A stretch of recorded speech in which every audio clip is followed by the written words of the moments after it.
A paz do Senhor Jesus Cristo, meus amados irmãos. Estamos com a palavra hoje aqui nos nossos corações e quero transmitir para você. Quero falar sobre este homem maravilhoso aqui da Bíblia, que muitos não comentam, mas que tem um exemplo de vida maravilhoso, que se encontra em Gênesis 24, versículo 2, que diz assim: E disse Abraão ao seu servo, o mais velho da casa, que tinha o governo sobre tudo o que possuía, põe agora a tua mão debaixo da minha coxa, para que eu te faça jurar pelo Senhor, Deus dos céus e Deus da terra, que não tomarás para meu filho mulher das filhas dos cananeus, e no meio dos quais eu habito. Meus amados, estamos falando aqui de Eliezer, amém? Que simbolicamente Eliezer é a presença do Espírito Santo. Ele vai com a missão, né, para trazer uma noiva para Isaac, né? A qual o significado de Eliezer é Deus ajuda, amém?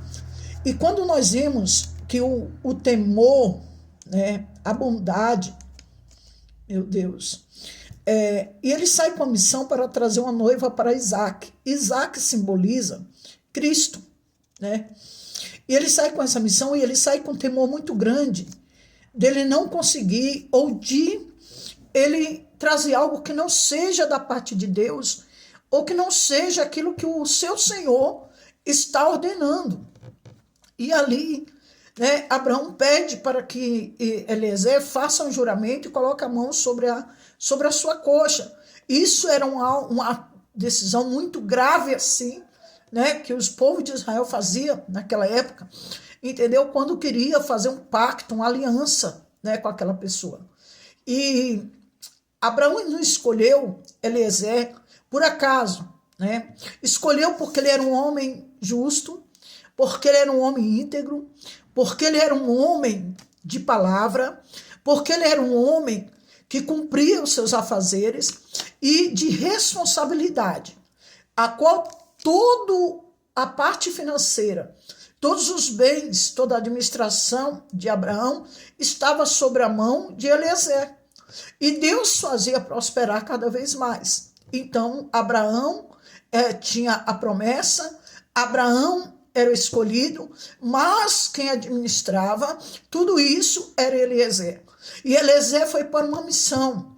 E ele, nessa missão, ele vai orando, pedindo a Deus, para Deus fazer prosperar os seus caminhos, para que ele venha trazer realmente a pessoa que o seu Senhor desejaria que trouxesse, que o Senhor fizesse prosperar os seus caminhos. E ele faz um voto com Deus ali, e o que acontece? Ele pega e diz assim, vou fazer com que os camelos venham ficar perto da fonte de água, onde as moças vêm pegar água. E a moça que eu pedi água para ela, e ela oferecer para os meus camelos, essa será a moça que o Senhor enviou à minha direção, né? E Eliezer tem essa preocupação muito grande. E você vê que ele caminhou, ele viajou, né? E quando chegou no momento, né, que ele encontra-se ali com Rebeca, né, que é a noiva futura, né, de Isaac, e ali naquele momento ele pede água, ela educadamente vai lá, dá água, depois ela se oferece, né, da forma que ele orou, da forma que ele pediu para Deus, aleluia. Ela fez, nem acrescentou, nem diminuiu. E depois ele pergunta, tem lugar para os meus animais na sua casa? Ela tem sim, tem abundância, né? Tem prosperidade, não falta nada na minha casa. Vamos lá. E ali, quando ele chega lá, que ele é bem recebido, lava os pés, né? E é recepcionado, arranja lugar para os camelos, para ele. E ele oferece comida para ele comer. Ele falou, não vou comer enquanto eu não falar o que estou aqui fazendo. Então ele se preocupava com a missão dele, né? Que nós hoje não estamos vendo isso em muitas pessoas. Se preocupar com a missão que Deus designou para a sua vida. Se preocupar com a missão, com aquele algo que Deus colocou nas suas mãos, né? Então Eliezer tinha essa preocupação, de cumprir diretamente, assim, ó, a fio, assim, não se desviar nem para a direita, nem para a esquerda. Ele tinha essa preocupação. E ele cumpriu a missão dele, entendeu?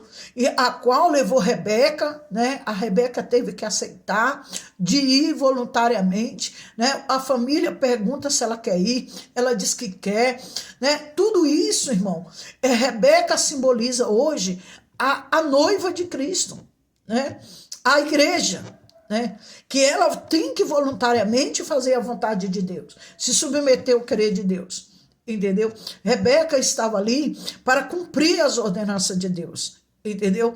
Mas ela tinha que ir voluntariamente, aceitar o convite, né? Se sacrificar ali para poder sair do meio da sua casa, do meio da sua parentela, largar as coisas passadas e agora seguir o caminho que Deus tinha preparado para ela.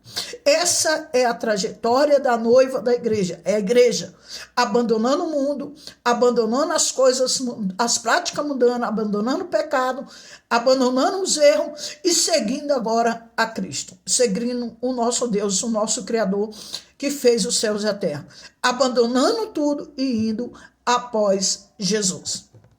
Hoje as pessoas não querem abandonar nada, não querem se comprometer com nada, não querem andar como Jesus andou, não querem seguir os ensinamentos de Jesus, então fica difícil de você ir morar para o céu e de você ser chamado de noiva, você ser chamado de igreja, porque você quer fazer a tua vontade, o teu querer. E quando nós olhamos para as qualidades dos servos, vamos falar um pouco dos servos de Deus, fiéis, né? Moisés tinha Josué, um servo fiel, né? Que futuramente Josué ficou no lugar de Moisés. Por quê? De tanta fidelidade que ele tinha e honestidade e lutar pelas coisas de Deus, né? Nós vemos também que Elias também tinha né? Servo de Deus também fiel, entendeu? E que era Eliseu. E esse Eliseu depois ficou no lugar de Elias, né? Como profeta, como escolhido de Deus, né? Isso são para quem são fiel a Deus, tá? Mas nós vemos que também Eliseu teve um servo, né? Só que Eliseu, o servo de Eliseu não era fiel. E o que aconteceu com Geazi, que não era fiel? Só conta a história dele a partir do momento ali que ele pega a lepra e que ele não serve para poder dar continuidade ao ministério profético, né? Então, tipo assim, Deus conta com quem quer ser fiel a ele. Deus conta com quem quer se submeter à vontade de Deus, né? Hoje nós vemos assim, Deus ama o pecador, né? Deus aborrece o pecado e ama o pecador. Deus não ama pecadores, irmão. Deus ama seus filhos, Deus ama seus servos fiéis. Deus ama aquele que lhe ouve, Deus ama aquele, aleluia, glória a Deus, que quer ter um particular com ele, que quer ter uma aliança, que quer ter um concerto, que quer ter algo específico com Deus. Então começa a entender que o que Deus quer com você é fidelidade. Amém? Fica com essa palavra no dia de hoje, que Deus os abençoe.